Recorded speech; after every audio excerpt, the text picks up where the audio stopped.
ದೇಶ ಮುರಿದವರು ಭಾರತ್ ಜೋಡೋ ಹೇಗೆ ಮಾಡ್ತಾರೆ? ದೇಶ ಮುರಿದವರಿಗೆ ಭಾರತ್ ಜೋಡೋ ಮಾಡುವ ನೈತಿಕತೆ ಇಲ್ಲ ಎಂದು ಇಂಧನ ಮತ್ತು ಕನ್ನಡ ಸಂಸ್ಕೃತಿ ಸಚಿವ ವಿ ಸುನೀಲ್ ಕುಮಾರ್ ಹೇಳಿದ್ದಾರೆ. ಉಡುಪಿಯಲ್ಲಿ ಕಾಂಗ್ರೆಸ್ನಿಂದ ಭಾರತ್ ಜೋಡೋ ಯಾತ್ರೆ ಆಯೋಜನೆ ವಿಚಾರಕ್ಕೆ ಸಂಬಂಧಪಟ್ಟಂತೆ ಪ್ರತಿಕ್ರಿಯೆ ನೀಡಿದ ಅವರು, ದೇಶದಲ್ಲಿ ಕಾಂಗ್ರೆಸ್ ಪಕ್ಷವೇ ಇಲ್ಲ, ಮೊದಲು ಕಾಂಗ್ರೆಸ್ ಜೋಡೋ ಮಾಡಿ ದಕ್ಷಿಣದಲ್ಲಿ ಕಾಂಗ್ರೆಸ್ ಜೋಡೋ ನಡೀತಾ ಇದ್ರೆ ಉತ್ತರದಲ್ಲಿ ಹಿರಿಯ ನಾಯಕರು ಕಾಂಗ್ರೆಸ್ ಅನ್ನು ತುರಿತಾ ಇದ್ದಾರೆ.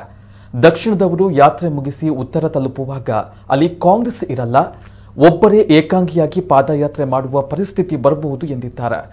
ಇಂಧನ ಇಲಾಖೆಯ ಮಾಜಿ ಸಚಿವ ಡಿಕೆಶಿ ವಿರುದ್ಧ ತನಿಖಾ ವಿಚಾರಕ್ಕೆ ಸಂಬಂಧಿಸಿ ಮಾತನಾಡಿದ ಅವರು, ನಾನು ಡಿಕೆಶಿಗೆ ಸವಾಲು ಹಾಕಿಲ್ಲ, ಅವರೇ ಸವಾಲು ಹಾಕಿರೋದು.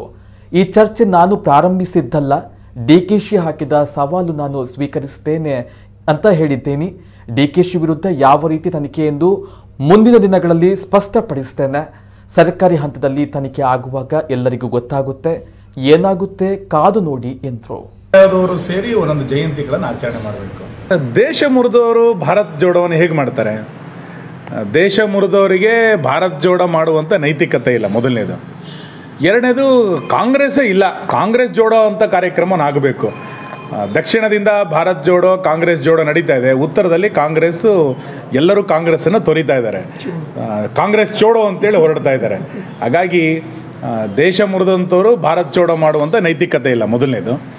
ಎರಡನೇದು, ಕಾಂಗ್ರೆಸ್ ಜೋಡೋ ಅಂತೇಳಿ ಉತ್ತರದಲ್ಲಿ ನಡೀತಾ ಇರಬೇಕಾದ್ರೆ ದಕ್ಷಿಣದಲ್ಲಿ ಇವರು ಭಾರತ್ ಜೋಡೋದಲ್ಲಿ ಹೊರಡ್ತಿದ್ದಾರೆ.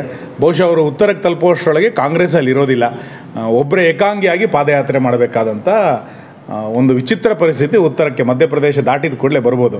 ಹಾಗಾಗಿ ಪಾದಯಾತ್ರೆಯನ್ನು ಮೊಟಕುಗೊಳಿಸಿ ಕಾಂಗ್ರೆಸ್ಸನ್ನು ಉಳಿಸ್ಕೊಳ್ಳುವಂಥ ಪ್ರಯತ್ನವನ್ನು ಉತ್ತರದಲ್ಲಿ ಮಾಡುವಂಥದ್ದು.